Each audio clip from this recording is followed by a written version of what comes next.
Hari ini pertemuan keberapa ini? Tinggal berapa pertemuan lagi, Mas Gilbert? Hari ini pertemuan ke-14, Pak. 14 ya? Oh, udah mau selesai ya?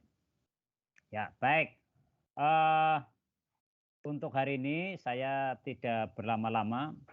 Jadi hari ini saya ingin rekan-rekan, ini kan kalau di masyarakat ini kan seringkali ada isu-isu yang sifatnya kontroversial ya. Isu kontroversial itu artinya apa? Isu di mana sebagian masyarakat pro terhadap sesuatu tadi, artinya mendukung terhadap sesuatu tadi, tapi sebagian orang juga dengan mudah kontra terhadap sesuatu tadi. Nah, itulah yang disebut dengan isu kontroversial. Jadi pada saat satu isu, satu masalah, sebagian orang setuju, dan sementara sebagian orang juga banyak yang nggak setuju, itu berarti isu tadi dianggap sebagai isu kontroversial. Nah, tentu kita sebagai mahasiswa ya, mahasiswa apalagi mahasiswa yang belajar pendidikan Pancasila ya, belajar pendidikan Pancasila, belajar pendidikan kewarganegaraan, harapannya terkait dengan isu-isu yang sifatnya kontroversial tadi, mampu menguraikan gagasan, pemikiran, pandangan berdasarkan pada kajian-kajian, literatur-literatur, dan fakta-fakta serta data-data. Tidak hanya sekedar ikut-ikutan pro atau ikut-ikutan kontra tanpa tahu betul substansi, fakta, dan datanya. Nah, oleh karena itu tentu ini adalah bagian dari implementasi dari nilai-nilai Pancasila ya. Jadi bagaimana kita kemudian berpikiran, berpandangan, berpendapat, berargumentasi berdasarkan pada ya kajian, berdasarkan literatur, berdasarkan fakta, dan berdasarkan data. Nah, saya pikir itu. Sehingga bisa diminimalisir adanya ya berita-berita atau penyebaran yang sifatnya tidak sesuai dengan fakta dan data atau berita hoak gitu ya. Nah, itu saya pikir satu hal yang penting buat kita. Sehingga pada kesempatan hari ini saya kepingin, rekan-rekan coba nanti secara berkelompok ya, ada satu kelompok yang pro, ada satu kelompok yang kontra. Jadi nanti pilih satu isu yang kontroversial tadi, yang sebagian orang setuju, sebagian orang tidak setuju. Nah, kemudian rekan-rekan coba memposisikan pada satu kelompok yang pro dan satu kelompok yang kontra. Meskipun bisa jadi, misal Mas Gilbert itu sesungguhnya nggak setuju dengan itu. Ya nggak apa-apa. Namanya ini kan juga lagi proses pembelajaran ya. Bisa jadi sebetulnya dalam hati nggak setuju, tapi kebetulan dapat bagian tugas oleh kelompoknya pada kelompok yang kontra. Nah, maka kalau begitu, kelompok yang kontra pun ya harus mencari gagasan, ide, pemikiran, fakta, dan data. Kenapa kita harus kontra? Kenapa saya nggak setuju? Apa sih argumentasinya, apa faktanya, apa datanya, apa analisisnya? Nah ini. Yang pro pun sama. Pak, saya sebetulnya nggak pro, Pak. Saya sebetulnya kepenginnya sih kontra. Tapi karena kebetulan ini kebagian yang pro misalnya, ya boleh aja nggak masalah. Tinggal bagaimana rekan-rekan coba menggali, mencari argumentasi, alasan, fakta, dan data. Kenapa kita itu harus pro, harus setuju terhadap isu tadi. Nah, itu kalau misalnya kebetulan kelompok Anda sesungguhnya juga tidak sesuai dengan hati nurani Anda gitu ya, misalnya gitu. Pak, saya sebetulnya pengennya sih pro, Pak, tapi ini kelompok saya kebagiannya kontra sama Mas Gilbert, dibagi-bagi misalnya gitu ya. Nah, yang kedua pelajaran pentingnya adalah dengan kita coba menggali, memahami fakta, data, argumentasi kelompok yang mungkin berbeda pandangan dengan kita, harapannya kita belajar menghargai, menghormati pemikiran, gagasan orang lain yang mungkin berbeda. Sehingga, oh, inilah alasannya kenapa mereka tidak setuju. Oh, dia punya argumentasi, punya alasan, punya fakta, punya data seperti ini. Wajarlah mereka tidak setuju. Misal, yang tidak setuju begitu melihat, mendengar, menyimak paparan dari yang kontra, juga harapannya dia bisa menghargai, menghormati orang yang mungkin kontra terhadap tadi. Oh, inilah argumentasi mereka. Kenapa mereka harus kontra terhadap pemikiran isu terkait dengan gagasan ini. Nah, sehingga ya mudah-mudahan tidak saling ngamuk. Nah, ini harapannya begitu kan. Harapannya saling toleran, saling menghargai, menghormati perbedaan pandangan, pemikiran orang yang pro dan kontra tadi. Nah, itu harapannya. Sehingga ya semangat menghargai, semangat perbedaan, semangat toleransi itu bisa terus terjaga di antara anak bangsa. Nah, itu harapannya begitu. Ya, sebagaimana kalau kita belajar dari para pendiri negara kita ya mereka juga pro kontra. Misalnya pro kontra terkait dengan wacana negara Islam atau bukan. Nah, itu juga pro kontra. Bukan berarti nggak ada pro kontra gitu ya. Tapi berusaha memahami, saling menjaga, saling memahami, saling menghormati. Oh, inilah dasar pemikirannya kenapa mereka pro.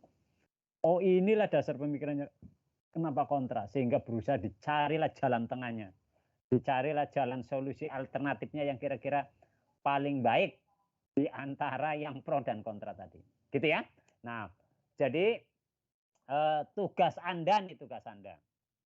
Tugas Anda adalah yang pertama, buatlah 2 kelompok. Ini jumlahnya berapa ya? Total ada berapa? Total semuanya ada 47, ya. Pak. Oh, 47 ya. Oh, kalau begitu, kalau 47, saya pikir gini Mas Gilbert ya, 47 dibagilah ke dalam 4 kelompok. 4 kelompok. Oh, jadi begini maksudnya, dibikin dua topik yang pro kontra. Misal, sekarang menurut Anda yang sekarang menjadi isu pro kontra apa? Isu kontroversial saat ini misalnya. Yang Anda dengar. Tentang apa?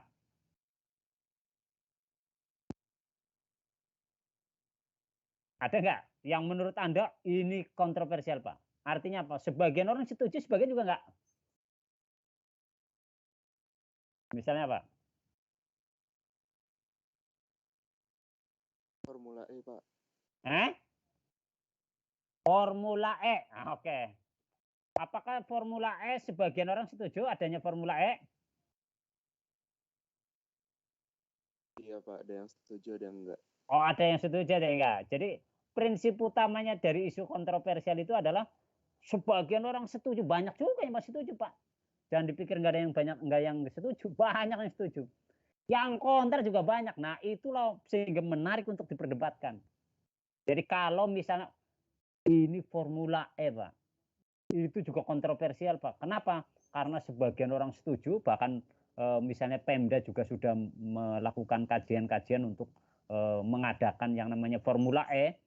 Tapi jangan salah, Pak, sebagian orang juga menentang apa itu gunanya untuk Formula E-an, balap-balapan, misalnya gitu ya. Wah, ini saya pikir penting untuk diperdebatkan. Kira-kira apa sih argumentasi manfaat kalau diselenggarakannya Formula E?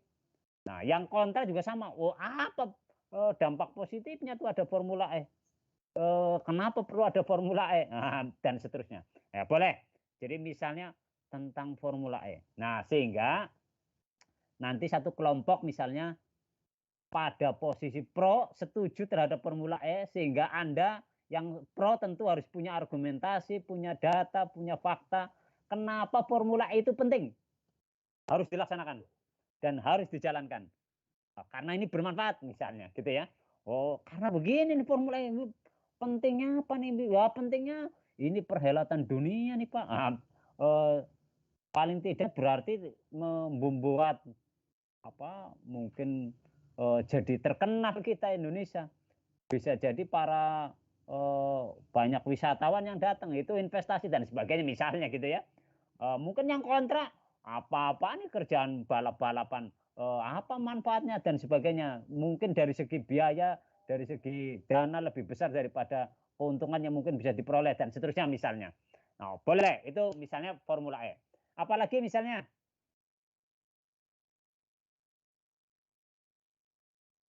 yang kontroversial, yang kira-kira menarik buat Anda diperdebatkan. Nah, perdebatannya jangan perdebatan apa yang berkaitan dengan sara, nah, gitu ya. Nah, ini jangan memperdebatkan saya pro Islam, saya pro Kristen, nah, itu diperdebatkan sampai perang-perangan nggak bisa selesai, gitu ya. Karena persoalan keyakinan, gitu ya. Jadi perdebatannya jangan perdebatan yang berkaitan dengan isu-isu sara. Ya, usahakan perdebatan yang lain boleh. Tadi Formula E, wah ini perdebatan penting nih. Apa sih dasar argumentasinya kenapa perlu diadakannya Formula E? Sementara yang lain apa dasar pemikirannya kenapa Anda perlu menolak adanya Formula E? Nah ini, nah, itulah kuat-kuatan berargumentasinya. Kira-kira apa? Apalagi kira-kira yang menjadi isu Pembelajaran kontroversial? daring, Pak. Eh? Pembelajaran daring. Pembelajaran daring. Kira-kira pembelajaran daring itu kontroversial nggak? Dalam arti apakah sebanyak orang yang setuju, tapi banyak juga orang yang nggak setuju? Kira-kira?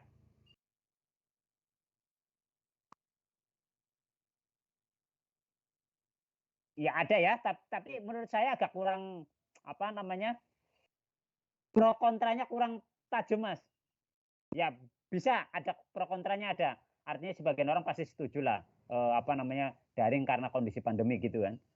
Tapi sebagian orang mungkin nggak setuju wah karena apa namanya orang nggak bisa belajar dengan baik ini pakai daring terus apakah memang harus bisa harus luring misalnya gitu ya nah ini kan mungkin karena terkait dengan pandemi ini yang agak ini apa ya menjadi maklum ya jadi sebetulnya kayak misalnya mungkin sebagian kita ya sebetulnya sih kurang setuju pak daring tapi apa mau dipaksa pakai luring kan gitu kan apa ya kita mau mengambil resiko dengan luring misalnya kayak misalnya kampus kenapa sulit luring?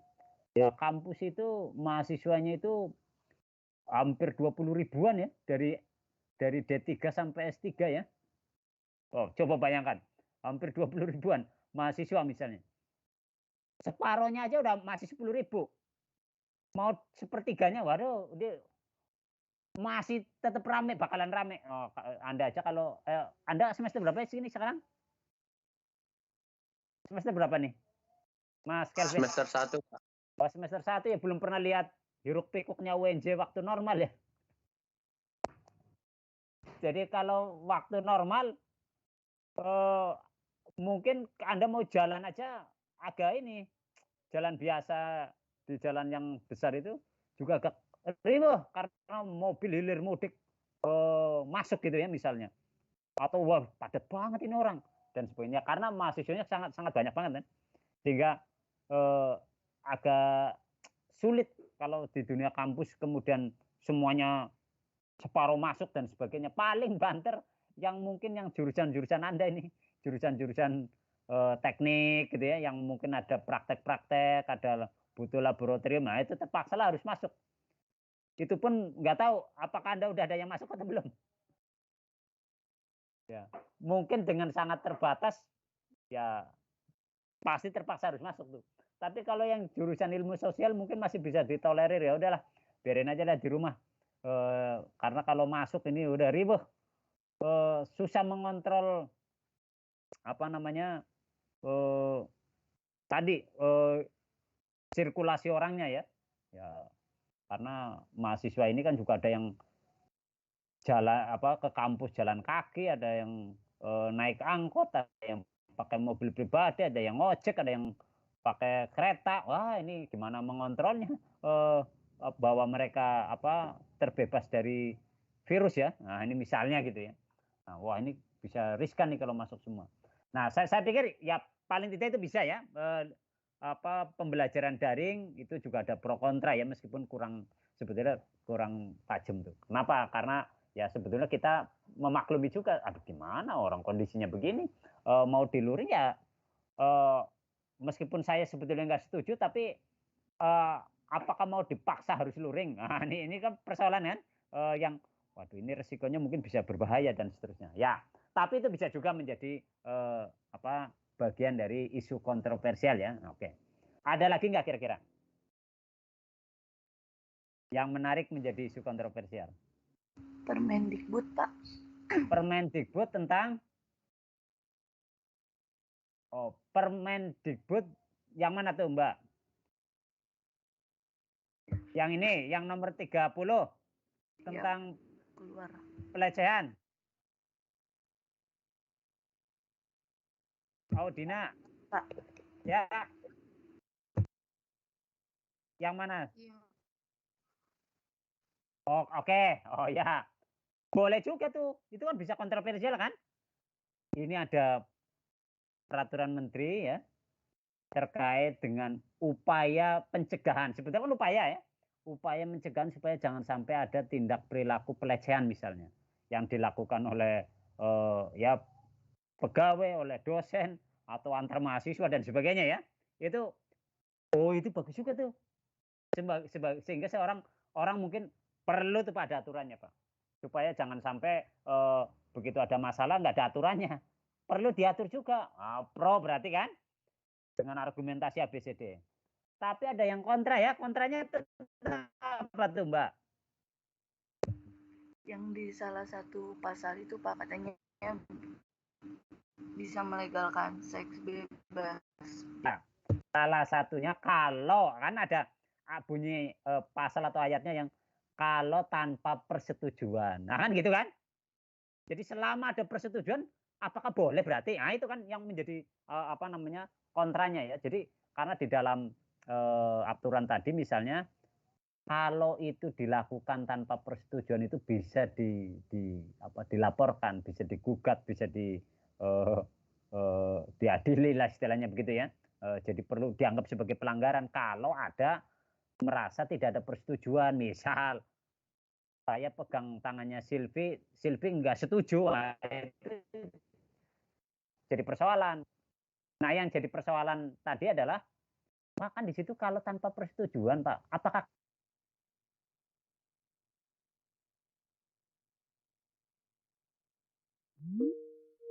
disetujui? Perlu juga dibahas itu. Artinya selama kalau disetujui oleh yang bersangkutan, apakah kemudian itu dianggap bukan sebagai sebuah pelanggaran? Wah ini saya pikir menarik juga tuh, gitu ya. Permen ini kan baru juga ya, baru dikeluarkan dan memang sebagian orang juga saya pikir ada yang sepakat dalam rangka melindungi tadi, tapi ada juga yang merasa keberatan ini kok permen bunyinya kok kalau tidak mendapat persetujuan seolah-olah kalau mendapat persetujuan seolah-olah berarti boleh tuh maksudnya. Berarti kalau saya pegang-pegang tangan si Salvina kemudian Salvina setuju salah maksudnya. Baik, ada lagi kira-kira dalam rangka pencegahan tadi ya. Jadi Anda bikinlah kelompok yang satu pro, yang satu kontra terkait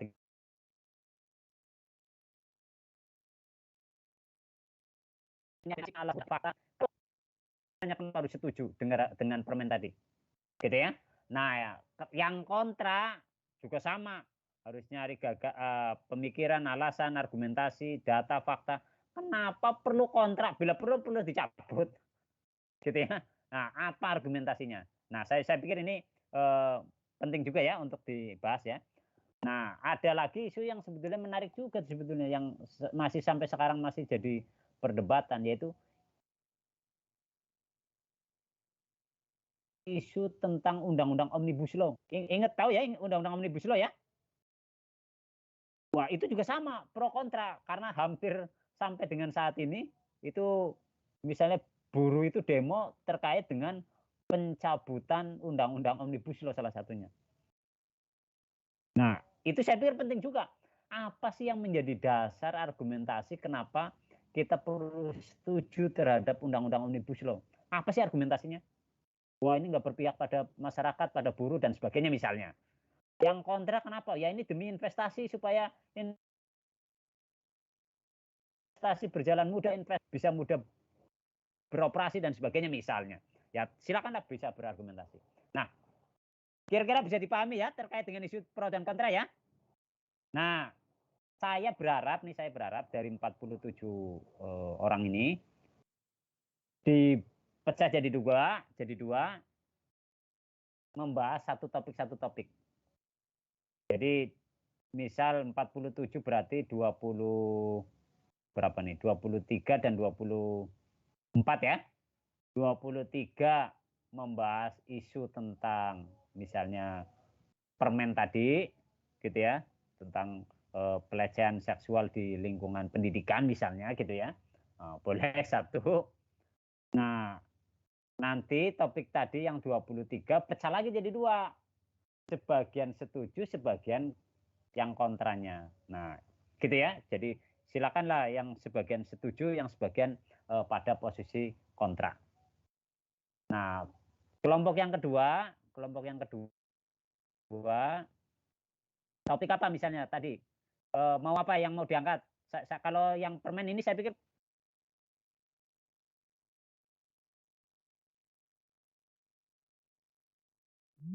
juga ya, bisa juga lah dijadikan apa? Tapi Pak Pemul garing atau misalnya mau Omnibus Law mau angkat.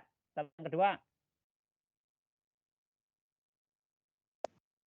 Misalnya daring, Pak. mau daring aja tentang model pembelajaran apa pembelajaran secara daring. Itu yang mau Anda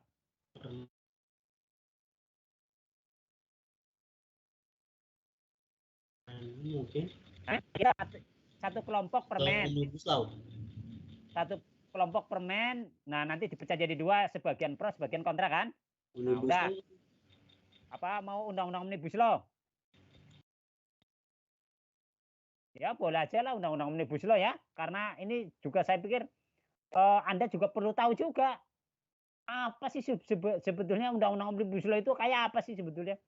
Apa sih positif negatifnya? Sehingga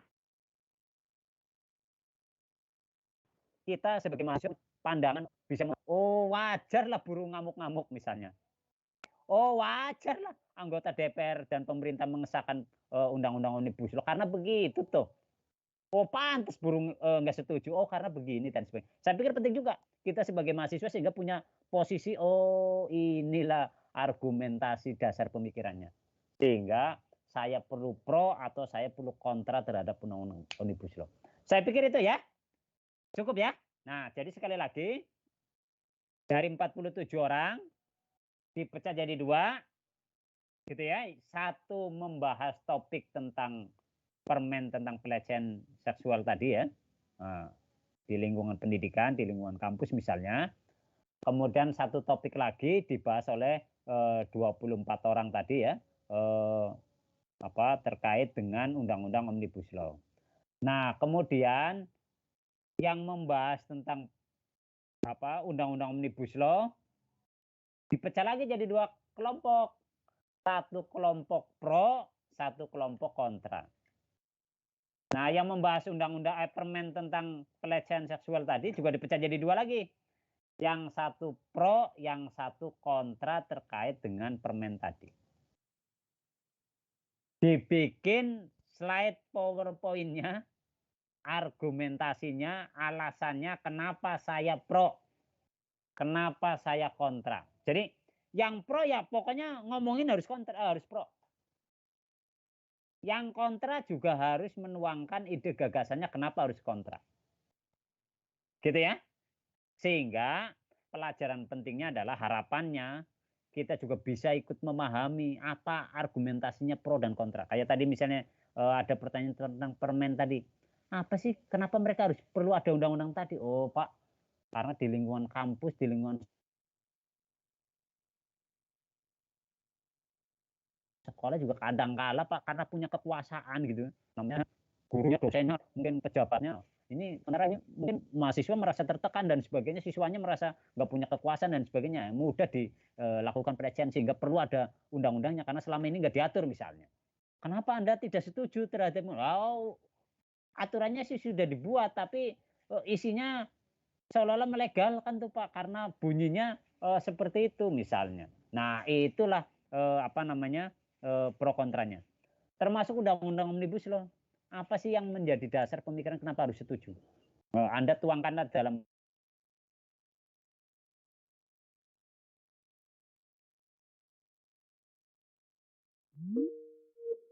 apa sih yang pro tentu apa sih dasar kenapa harus setuju?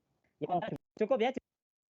Nah, minggu depan Anda presentasikanlah apa yang pro dan kontra tadi terkait dengan topik undang-undang Omnibus Law dan terkait dengan permen tentang pelecehan. Kira ada yang mau ditanya? Maaf Pak, saya mau bertanya. Ya. Yang maksudnya dibuat PPT apa ya Pak? Bikin slide PowerPoint ya kan mau berdebat harus menyampaikan kayak orang diskusi. Jadi dibikinlah PowerPoint-nya Mas Gilbert. Jadi kelompok misalnya saya kebetulan satu kelompok kebagian yang pro terkait dengan undang-undang Omnibus Law misalnya. Maka saya bikin tayangannya PPT-nya supaya untuk bisa menyampaikan kepada teman-teman, kenapa undang-undang Omnibus Law itu kelompok kami setuju.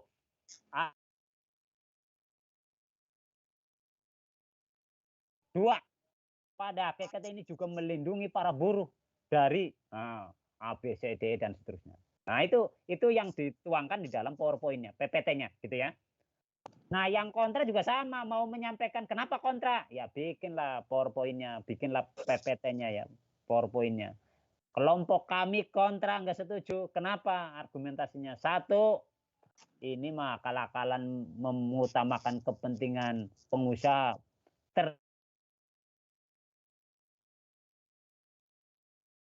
Oh, bisa Pak. Terima kasih Pak. Ya, oke. Yang lain?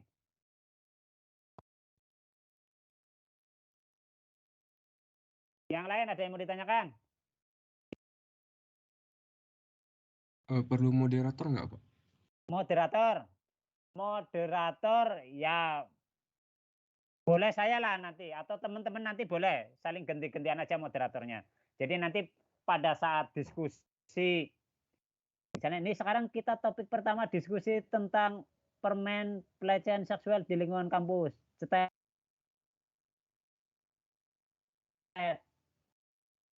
Nah, bisa aja moderatornya. Nah, silakan.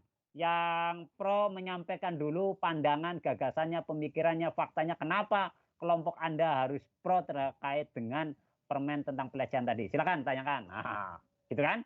Begitu selesai. Nah, baik, sekarang kita mendengarkan kenapa kelompok yang kontra terkait dengan permen pelecehan seksual tadi. Kira-kira apa sih dasar pemikirannya? Kenapa mereka perlu menolak permen tadi? Silakan kelompok kontra terkait dengan permen tentang pelecehan seksual misalnya. Udah.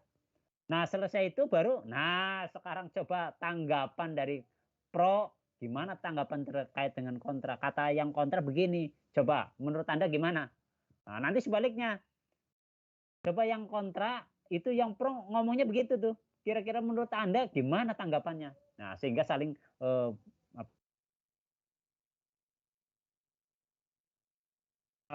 bertanya, saling bertanya dengan undang-undang permen tadi ya. Misal katanya di pasal itu bunyinya kalau tidak ada persetujuan.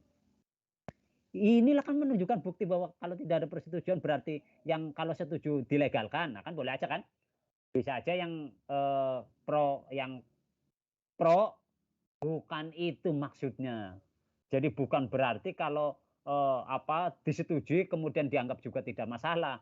Ini dapat diajukan gugatan kalau orang tidak setuju.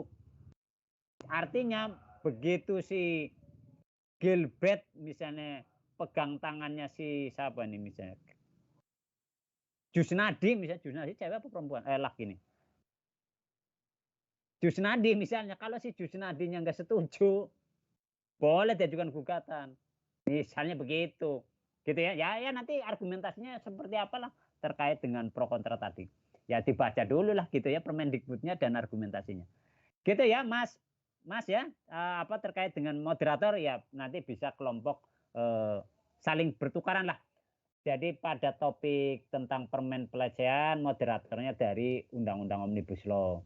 Begitu Undang-Undang Omnibus Law lagi tampil, moderatornya dari yang apa permen tadi. Nah, gitu saya pikir itu. Ada lagi? Izin bertanya Pak. Ya. Kira-kira kalau sebelum masuk ke topik perlu pembahasan permasalahannya nggak Pak? Isunya gitu Pak. Ya. Ya silakan aja didiskusikan. Tapi saya pikir ini isu ini juga isu kan udah clear ya. Kita mau membahas topik tentang isu permen tadi, yang pelecehan tadi ya. Kita coba dengarkan apa sih argumentasi mereka yang pro dan yang tidak setuju ya. Kemudian Undang-Undang Omnibus Law, kenapa mereka setuju dan kenapa tidak setuju. Ya tinggal teman-teman, tadi Mas Gilbert, cobalah sekarang atur bikin siapa yang akan membahas tentang permen tadi.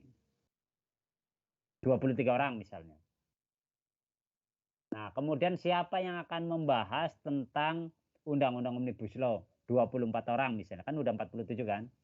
Nah, sekarang 24 orang yang akan membahas tentang Undang-Undang Omnibus Law harus dibagi dua.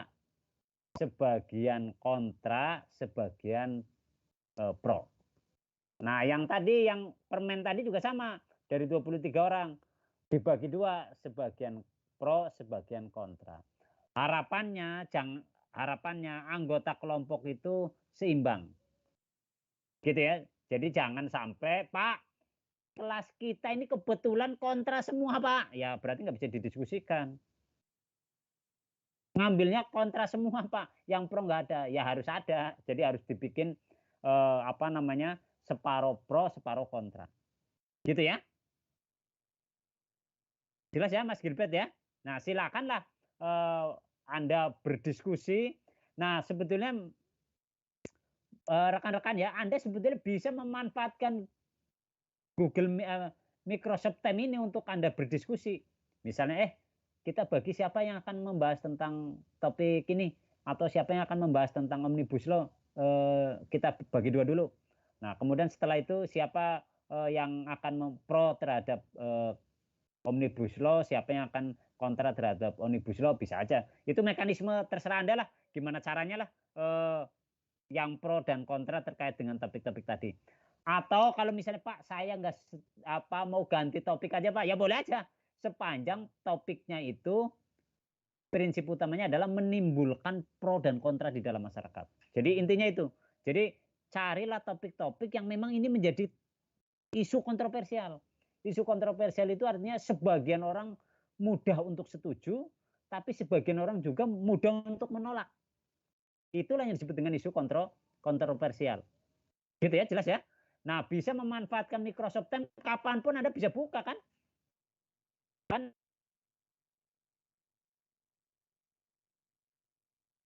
bisa buka sendiri. Jelas Mas Gilbert ya. Jadi sekali lagi, topik kalaupun Anda mau ganti ya silakan.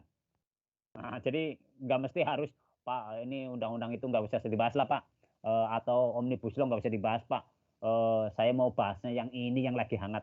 Misalnya nih Pak yang lagi hangat banget ini Pak, itu tentang MUI mau bikin apa tuh namanya, Booster Army ya kalau nggak salah ya. Nah, misalnya begitu ya. Wah ini pro kontra nih Pak. Sebagian orang mungkin setuju demi ABCDE. Nah ini misalnya, ini perlu ini membuat semacam booster-booster positif untuk menangkal hal-hal begini misalnya. Tapi kayaknya sebagian orang ya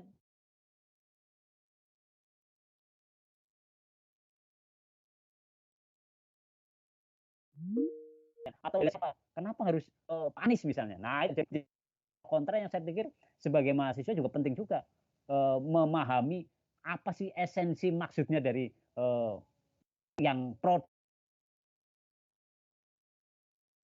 dan yang kontra tadi. Sehingga harapannya kita perlu paham juga tentang kenapa mereka pro. Karena begini. Nah ini. Mungkin orang yang pro juga bisa berusaha memahami. Oh wajar lah kenapa mereka kontra. Oh karena dia punya argumentasi. Mungkin ininya bagus untuk mengkanter hal-hal yang negatif. Tapi mungkin jangan perorangan. Semua siapapun yang menyebarkan berita hoax hajar. Pakai buzzernya. Misalnya siapapun apa mau Raharjo tiba-tiba ada orang berita viral berita hoax tentang Raharjo, maka MUI juga harus ikut bela. Misalnya. Ini ada lagi Pak, si A ini dihajar dengan berita hoax, berita fitnah, berita apa, MUI juga harus ikut hadir. Misalnya. Artinya dia membela semua orang, siapapun, misal gitu ya. Itu saya pikir juga menarik juga terkait dengan perdebatan pro kontra terkait dengan rencana membuat semacam tentara di dunia maya ya. Nah, saya pikir bagus juga. Itu kan lagi hangat juga ya, lagi menarik juga untuk dibahas. Silakanlah Anda menyepakati. Jadi saya tidak memaksakan Anda untuk harus topik apa, terserah. Sepanjang prinsip utamanya, oh ini benar Pak. Ini perdebatannya agak kentara ini Pak. User army di MUI ini agak kentara ini.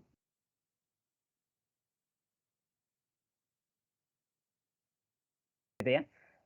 Tapi kalau Anda melihat ada yang lebih penting, lebih menarik dan lebih bagus untuk Anda diskusikan, ya silakan. Gitu ya. Jadi harapannya isu-isu tadi menarik untuk dibahas. Yang kedua, penting untuk dibahas. Gitu ya. Yang ketiga, harapannya ada manfaat kenapa perlu dibahas. Nah, itu yang penting. Jadi syukur-syukur isunya isu up to date. Nah, jangan membahas isu-isu yang sudah zaman onta gigit besi. Misalnya, ini masih zaman pra sejarah sana dibahas-bahas lagi. Ini dulu ada perdebatan Pak. Mungkin udah nggak menarik lah. Yang sekarang yang baru aja yang dibahas. Gitu ya. Oke, jelas.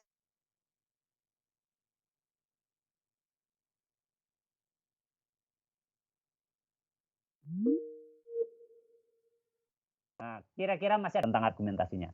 Oke, kalau cukup, kalau nggak ada pertanyaan lagi, ya bisa saya tutup.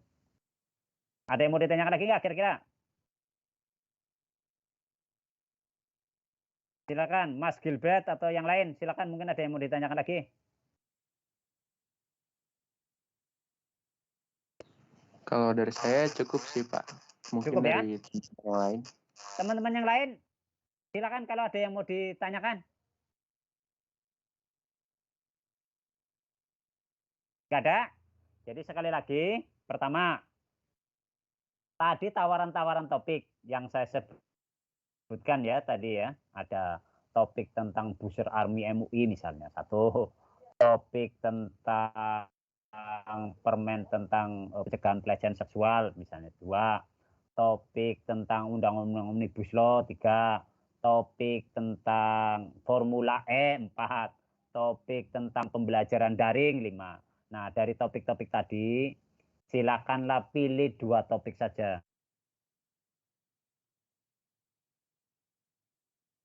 Silakan aja gitu ya, pokoknya paling tidak tawarannya 5. Kalau Anda mau milih yang lain juga silakan, disepakati aja lah dengan kelas Anda. Kemudian berikutnya adalah silakan tentukan kelompok yang pro terhadap misalnya terhadap undang-undang omnibus law siapa, yang kontranya siapa, satu kelompok. Kemudian topik yang kedua misalnya tadi tentang permen pencegahan pelecehan, silakan tentukan topik yang setuju siapa, yang kontra siapa. Bikinlah tayangan PowerPoint-nya masing-masing kelompok. Minggu depan dipresentasikan, diargumentasikan, diperdebatkan terkait dengan topik tadi. Harapannya kita bisa memahami, mempelajari, menghargai pandangan, pemikiran orang lain yang mungkin berbeda dengan kita. Harapannya itu sehingga semangat toleransi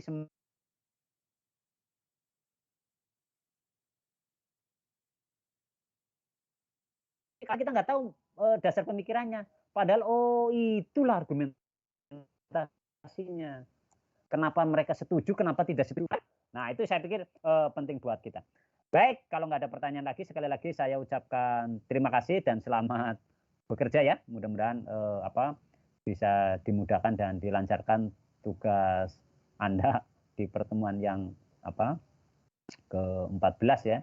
Nanti ujian akhir kita nanti insya Allah saya ingin proyek pribadi Anda masing-masing lah, gitu ya. Nanti saya sampaikan tugas untuk UAS Anda ya. Nah, baik, saya pikir itu. Sekali lagi terima kasih.